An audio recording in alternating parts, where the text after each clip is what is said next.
So it's a good choice to be here to talk about music. And I was so excited today. I will talk to you about this two movement sonata form.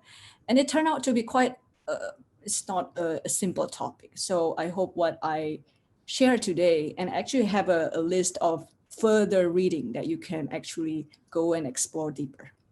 Okay, so if I'm the co-host now, I can share screen. Okay. So how are you guys? You guys ready? Yeah, for another lecture, another quiz.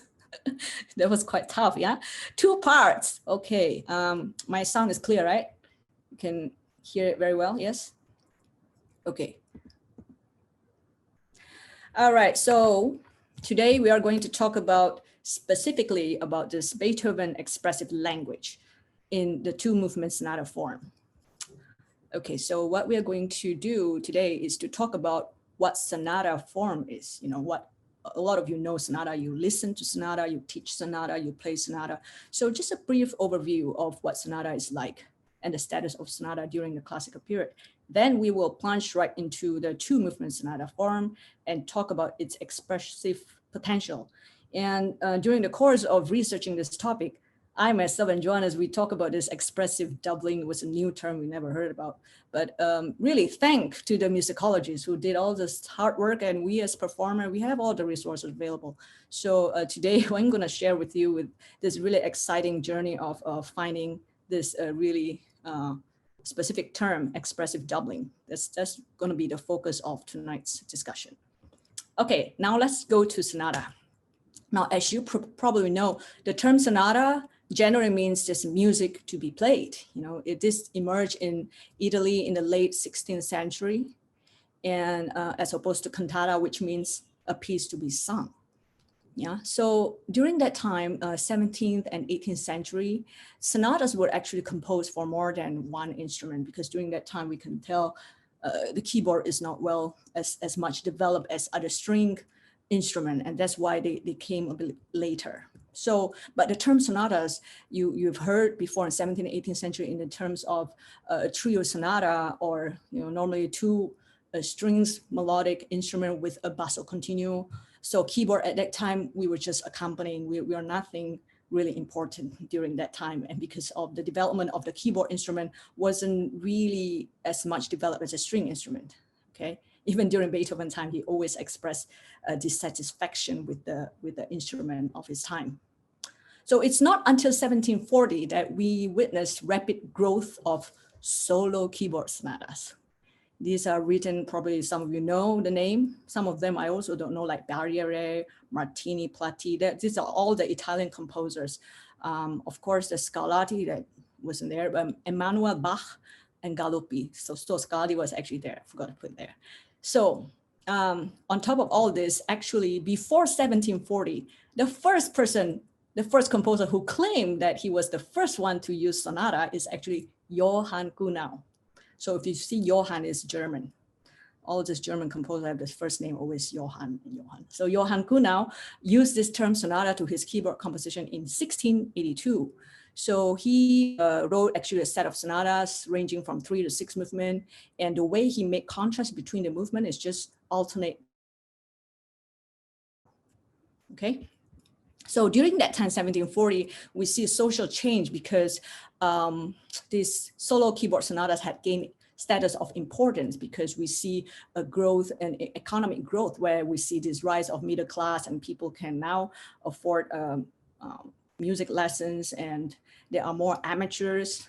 And so there are a growing demand of solo keyboard sonatas to be played at home, which they call private performance. And because of that, if you were the composers living in that era at 1740, in order to make your name, you must write a solo keyboard sonata. So that's the rule. So all the composers, they all write keyboard sonata. And that's why during 1740, we see the surge of composers. Suddenly keyboard sonatas, solo keyboard sonatas is in fashion. Okay, so what is it about the sonata that composers around 1740 are so crazy about? And because this sonata was actually regarded as one of the highest expressive genre. Why is it called expressive? because the essence of a sonatas is actually lies in the way that a composer manages the new kinds of contrast. Before, at the end of this Baroque period, the composers have always been used to, they really emphasize on continuity and one single affection for movement. So if you take a Baroque suite, one suite is composed in the same affection, the same emotional content, and there's a continuity. The rhythm keeps continuing, although there's modulation, but the sequences, they just pass by very fast. It's very different with classical, where they really make a big deal of the modulation. So the music kind of stop, and there's more dramatic pause in between the modulation and changes of the tonality.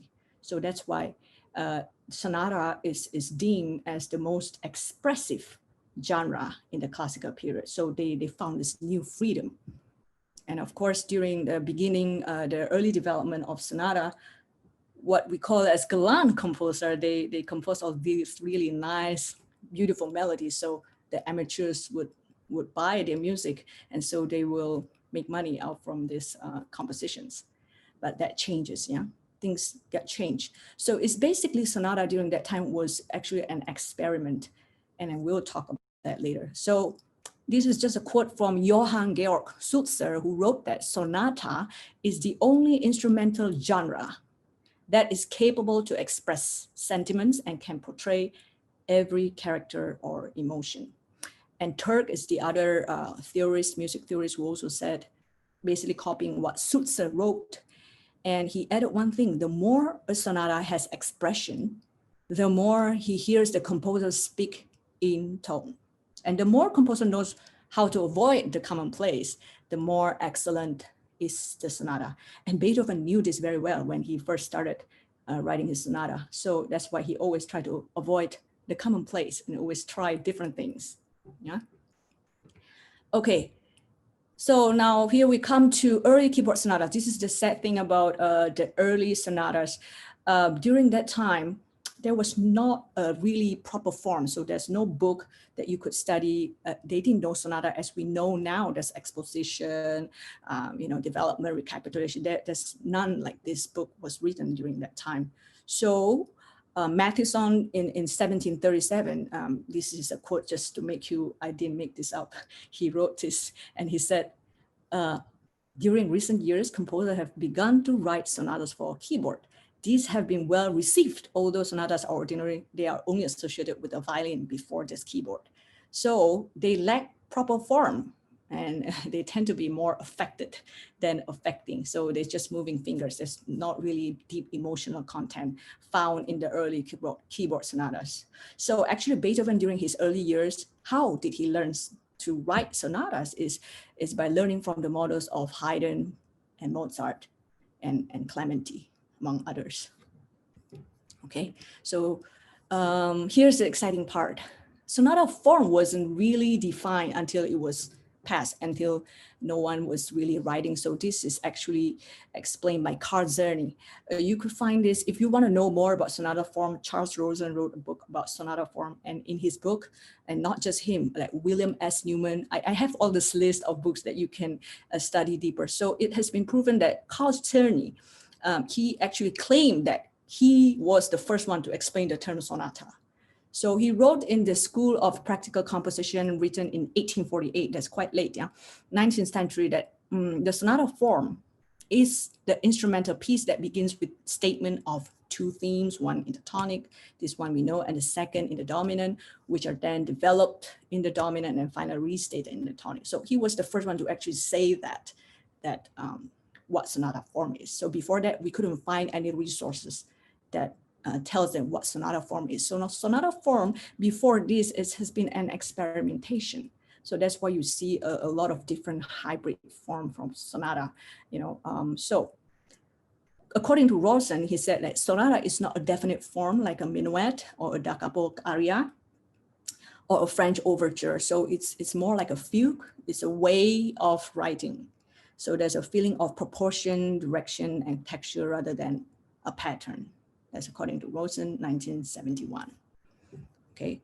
And then he further said that the three sections in sonata form are called exposition, this one we all know, development, and recapitulation, but he added this thing, which can also be perceived as opposition, okay, or clash, contrast between these two themes. Things get more excited when you have two things that are very different. And then that's happened in the exposition. And in development, you intensify the contrast between these two themes, you know, and then you find resolution in the recapitulations. So in essence, if you want to compare the sonata and an opera, you know, Professor Robert Greenberg, which is a renowned musicologist, is now in the, I think in San Francisco Conservatoire. He said that sonata form can also be perceived as the instrumental manifestation of the dramatic operatic procedures. Okay, so it's actually a narrative, it's a story. The main section like exposition, development, recapitulation, and coda, this actually corresponds to the character introductions in the opera. And then they will have conflicts, and then they will solve the conflicts, and then the curtain calls of an opera. That's the end of an opera. So with that, you would think about, okay, this is what sonata is like. So we expect a story, a narrative, a conflict, tension, and resolutions. So sonata form is usually frequently used in the first movement at the very beginning, of course, yeah, because it's an experiment. They experiment with the sonata form in the first movement. And the structure of this first movement, this usually took the center of the piece. And this actually explains why a lot of early classical composers, they spend a lot of time thinking about the first movement, how to make it really attractive and how to make a statement. And that's why it becomes the strongest and the longest one in the first movement. And of course, things change because it's undergoing a lot of growth and changes during that time. Now, talking about fast, slow, fast structure that we usually see in a standard classical movement, this actually was modeled after the Italian overture, or we call Sinfonia. So the leading composer of the keyboard sonata during that time in Germany, around 1740, when we, just now we talk about this, during the rising status of keyboard sonata, was actually C.P. Bach. Okay, so Beethoven, he actually admired C.P. Bach, but it was actually further confirmed that it was actually the sonatas of Haydn, Mozart, and Clementi that really influenced him or really inspired him. So Mozart sonatas is all written in 3 movements, and the majority of Haydn and Clementi, we see also a variety from 2 to 4 movements. They are all, most of them are written in fast and slow fast. So standard is fast, slow fast, but of course Haydn explored with 2, even 4, and Clementi as well. So these are the three movement, fast, slow, fast, is modeled after the Italian overture or Sinfonia. Now we are ready for Beethoven 2-movement sonata. So just now it's the background. So you know now sonata is expressive. When you write a sonatas, you need to express idea, not just one idea, but 2 contrasting ideas. And as a beginner composer, you will not be asked to write a sonata. So normally Beethoven first wrote a variation. So you have a theme and then variation, you know. Then they start to write sonatas, because when you talk about sonata, it's a very serious form of composition. So you need a certain level of expertise and learning experience before you can start to write one of your own. So 2-movement sonatas, we are going to answer this question. So before I do this research, I like to ask myself questions. So these are the top three questions I ask myself. So why did he write 2-movement sonatas? I couldn't think, why would he come up with 2-movement sonatas? Because we know he was quite successful with his 3 and 4-movement sonatas. Why would he come to this very so-called kind of mini compact sonatas? That's number 1. And number 2, the question, does the length of a work actually define the quality and depth of composer's expression? Can you actually evaluate a composer's expression just by looking at how long a piece is? Does long or big always means more? And number 3, how did Beethoven express his ideas in such a compact and restrictive 2-movement work? If we think about 2-movement work, we normally think about, is it teaching piece? This piece is it for performance or to teach students? So that's what we are going to focus of tonight's discussion. I'm very excited to talk to you about this Beethoven, the two movement sonata and its expressive potential. Now, in the hands of Beethoven, we know there's nowhere more expressive than in a two movement sonata work. This is the only format that he is able to juxtapose two contrasting movements. Two, there's only two, either or, okay? So I don't have a three, I don't have to think about the balance, so I'm gonna think about contrast. I think for him, two movement is really a perfect environment, a perfect timing for him to explore, really be expressive by exposing the tension and the connection between these two movements, the conflicts and the contrast. And that's why I really think his two movement sonata work. This is aside from his Opus 49, because Opus 49 sets was actually considered as the lighter sonata, so it's not considered in this study. So I will talk more about that. Yeah. So actually, the individual character connections, tensions, and dramatic oppositions, it took a much deeper philosophical meaning. He's not just playing with fast and slow. If you want to talk about contrast, okay, if I were to write two movement sonata, I'll make one fast, one slow. That has been repeated, has been in the history of early keyboard sonata. What is it you are going to contribute? As you know, Beethoven always tried to avoid the commonplace. He always wants to stand out. So I don't think that is going to be his inspiration, even though he's tired of writing solo keyboard sonatas because he wrote so many already. And he's so successful with the big symphonic pieces during this time, the triple concerto, the violin concerto, piano concerto number 4 and 5, what else? Fidelio. Why would he do this with this two movement sonata? So we are going to learn about what is it, okay? Now let's go to the next. Expressive doubling. This is what I'm really excited to share to you about. And this is the new term that we're all going to learn together, because I didn't know about expressive doubling until I found this really, really good journal. It's a musical journal that is written by musicologist Lawrence Kramer. So all credit to him, and I'm just passing to you what I have learned from him. So we really need to understand what expressive doubling is. Yeah. So expressive doubling, what it means is actually a process of repetitions. This involves reinterpretation of a scene. Okay, this could be in an opera, reinterpretation of a scene, a text. It could be a poetry, a given musical motif and musical piece, a phrase of a movement to achieve dramatic effect. So the reason of all this expressive doubling is just to achieve more expression, more drama, to achieve dramatic effect.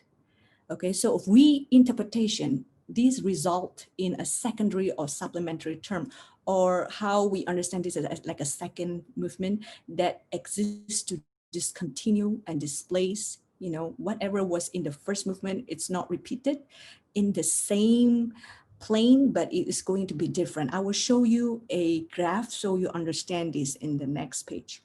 So Kramer was saying, you will see really opposites between these two movements. So the other one will be higher, the other one will be lower. The other one will be spiritual, the other one will be worldly. So we will be dealing with two completely contrasting worlds. So this is what I mean by a deeper philosophical meaning. So one will be happier, freer, and more enlightened condition. The other one will be in chaos. The other one will be concerned about the worldly matters. The other one will be more lively or humans' emotions, basically. So here's the graph. I think this will best illustrate what I just talked about. So expressive doubling in Opus 54 and 78, that's the focus of our study. In the first movement, yeah, is generally a bit, the harmony is very steady. Yeah, you see, it's very kind of spiritual because it kind of keep going eternally and it couldn't stop. But then in the second movement, it takes an opposite direction.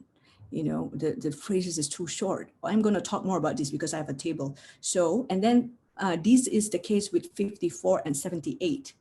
Yeah, this is not coincidence. He planned. Yeah, and of course, after that, in expressive doubling in Opus 90 and 111 is a different course. You started with chaos, and then you ended up in the second movement is spiritual, is transcendental. Yeah, so I am going to show you, before we talk about the music, I think it's very exciting. We also see expressive doubling doesn't just happen in music. It happens also in poetry, but today we're not going to talk about poetry because of the time constraint. And it's actually, I think a lot of you might not be able to respond so quickly if I share text because it's very long. But you can check William Blake's Songs of the Innocence and Songs of the Experience, because these two poetries are always paired together. So now we're going to look at expressive doubling in painting, so we get what I mean before we look at music.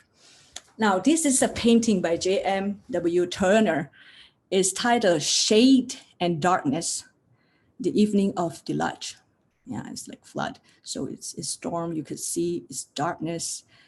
You are in, you're lost of hope. Yeah, this is chaos, this is crisis. 1843, okay? We don't know how dark it is until we compare to the next one. So I'm just showing you this picture on its own, and it's titled Shade and Darkness. Now, the next painting, we're going to look at the same painting by J.M.W. Turner. It's titled The Morning After the Deluge. So you see it's kind of a little bit bright, and it's called Moses Writing the Book of Genesis. That's the title of the painting. Now, we don't know how much contrast they are if they are presented on its own, you know. Let's take a look at this next one. When I compare that side by side, it's called pair paintings. If they are supposed to be paired, then you could see the contrast, the stark contrast, not just a little bit of difference, but really it's the black and the white, you know. Shade and Darkness, the Evening of Deluge, the left one. And then on the right-hand side is the Morning After the Deluge, Moses Writing Book of Genesis. So you see these two paintings. I will give you some time to digest and look at the details of the left-hand one and what the artist is trying to express, and then go look at the right. I give you some time. So in the left hand, we could see this is the human emotions, all this chaos and crisis, distraught, confusion, the problems, this sickness, the loss of hope. When you look at the right, it's light. It is light. There's hope. I see future, yeah. There's no problem. It's more, it's like in heaven. Yeah, so I'll give you some time to just look at it and see the difference and experience being in total darkness and then in light.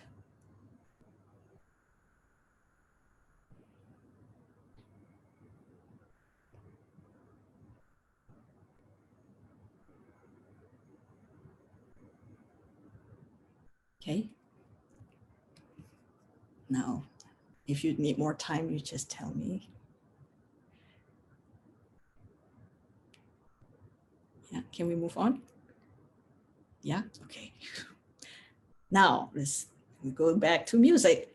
The two types of expressive polarity in Beethoven two movement sonatas. So Lawrence Kramer actually make two categories of these 254, 78, 90, and 111. The first one on the left-hand side is sonatas of the travesty. Travesty meaning a false representation, something that's distorted. Travesty, he called it travesty. Why is it travesty? We're gonna learn together. So, and on the right-hand side, you see sonatas of transcendental, okay? So let's take a look back again at the left column. It's called sonatas of travesty. Both movements are written in the same key, F major, in Opus 54. Any of you heard ta-dee-dum, ta-dee-dum? The music kind of stopped. It's just every two measure you want to sit down. It just couldn't go on. But in the second movement, it just ran like there's not enough time. And the same thing happened in Opus 78. It's in F sharp major. First movement, F sharp major. Second movement was also F sharp major. Just think about it. Beethoven always liked to use contrasting key, right? If you look at his normal three movement sonatas, he always used some distant key, take it somewhere and then come back. but because you only have 2 sonatas. So if I go to another keys, maybe if I'm a lesser known composer, I will go to a minor key because I'm lesser known, nobody, because this is Beethoven. And so I want you to just think about it. Is this a coincidence? How? Oh, this 54 in F major, both of them F major, and in 78, movement 1 and 2 is also written in F sharp major. Yeah. Now, when we look at the content, the first movement is higher. It's actually the music is more steady. The harmony is more steady. The second movement is more capricious. The harmony is more capricious, and it changes. It's so material. You don't know what's going to happen next thing. In F major, opus 54, in the middle, you go over literally through this circle of fifth to go back to F major. He takes you around, and it modulates so much. Such an adventure, such an adventure. The harmonic changes, it was just unpredictable. You were like surprised. How could he do that? Yeah, so it's like a roller coaster for me, the second movement of opus 54. Now, spirit, in terms of philosophy, the first movement could be seen as a spiritual realm, or when things are quite calm. And the second movement is when you are anxious and we are on the negative emotions. The first one is when you are very calm and meditative and quiet, you find peace of mind, even spiritual. And the second movement is when you go back and find out all this earthly matters, crisis, and you're confused, and maybe you even want to strike a humor. So these are all the human emotions in the second movement. Yeah. So we call it, term it a bit lower, and the higher is above our thinking. Could be in the universe. Yeah. Could be somewhere else. It's not what we are facing right now. It's in the realm of heaven, or we call it Elysium. The total bliss is what we call the first movement. Now let's go to the sonatas of transcendental. Both movements. First movement is in minor key, and second movement is in parallel major key. You know, and in opus 90, we see transformation from E minor, and the second movement, yeah, it's so different. You start with crisis, same for C minor. Dr. John is going to give this presentation, is his piece. Ta-da, you know, you start with this really rage and anger and crisis, and then second movement is you're out of this world, and even when the higher registers, like in heaven, or when you're having a spiritual conversation with God, it's like a prayer. So we call it transcendental, transfiguration in the second movement. Yeah, so I think that's quite clear. And then we see in the first movement also that harmonic progression is quite ambiguous. We don't know where it's going. But the second movement was quite static, a bit steady. And the time seems like forever. It's quite long. Yeah, idyllic second movement, very blissful. Yeah, give you a sense of peace. Now let's talk specifically about expressive doubling in Opus 78. So I do a little bit of comparison so you can see what's going on in the first movement and the second movement and how the expressive doubling actually works. So first movement, column left, yeah, we see the form. It's a Sonata Allegro form in 4 sections, so it's complete. You have exposition, you have development, you have recapitulation, you have coda, and double repeats. This is very rare because it's like almost Beethoven don't want to let go, just keep on going with this. Yeah, it could seems a bit, yes, it is long. It's 3 times longer than the second movement because of the repeat.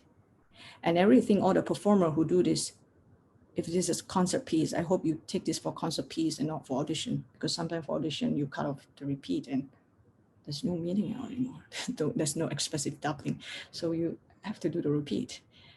Then you will know what it means by this long, smooth phrase. It will really bring that expression up if you do all the repeats that are seemingly unending, implying yearning. You always want something more deeper, longing for eternity. Yeah.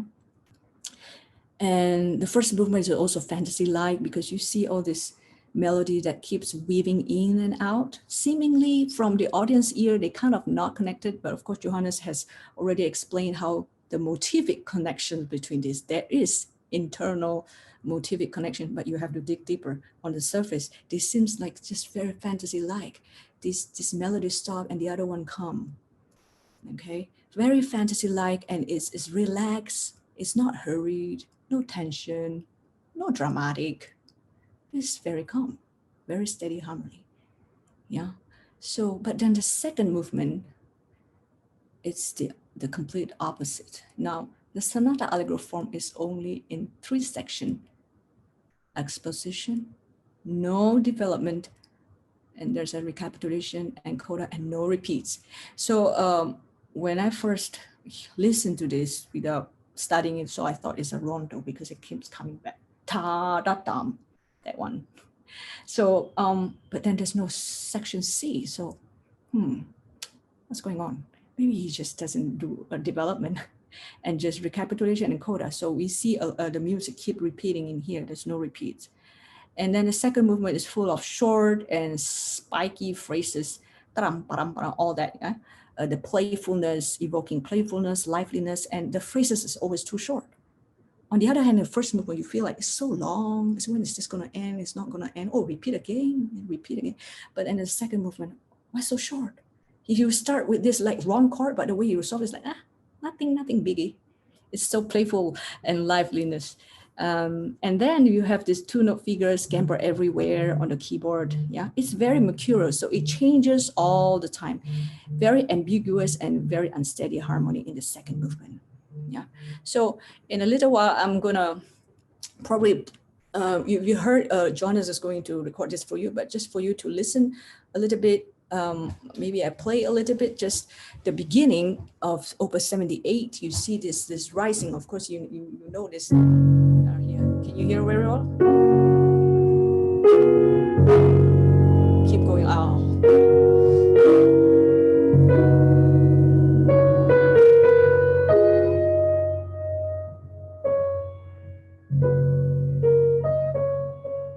Yearning. It's like, I don't want to end this. And then you continue with the ta-da-da. Well, this is, we are going to compare this opening of Opus 78. The first movement is it continuous, and the fa sharp 4 times. He repeat 4 times. Okay, just to tell you, I'm in 4, but also give you a sense of steady. The harmony is steady. Yeah, in the F sharp pedal point. But then the opening of 78, it does the opposite, because instead of having this long smooth line, you have a lot of rest and yeah, or the sudden. And to start with this, that shocked me already. So what's he trying to do? And then, but the way he solved this problem is just like this, nothing biggie. And then another one, oh, nothing biggie. Oh, how about this one? I'm so sorry. And then he goes crazy. Yeah. So a lot of things here that really crack me up when I listen to it. Well, let's really have a good sense of humor. Okay, so that's the Opus 78. We are comparing these two. It's very, this is called expressive doubling. Yeah, completely different. It's just look at the opening. Even if you don't play this, just look at how the notes is going up and the other one going down. You know already. Oh, it is so such an opposite. Yeah. And the next thing, of course, this is the most obvious one. They talk about in the first movement, but you answer by you answer quite nicely. But in the beginning here, you answer so short. But in the first movement, the way you answer to this, I was surprised, but he answered like that, so sweet, so pleasant. Yeah, but here, like you're playing hide and seek, very playful. Now, next is we see this. We see at the end of development section, before I go back to the recapitulation.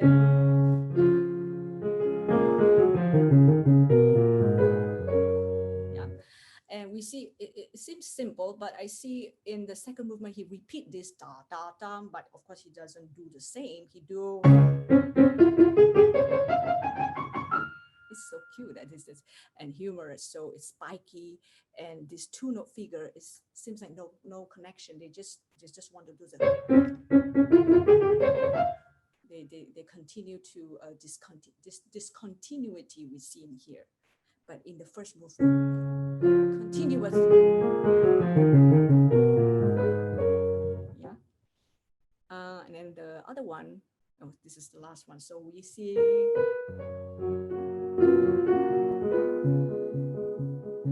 the left hand is doing tarari, also very legato, long line. But in the second movement, we see it's just inversion of what we hear. It's not very obvious because it's in the left hand, so it's not very obvious. But if you look into it, Beethoven does use this in the second movement. So the top one.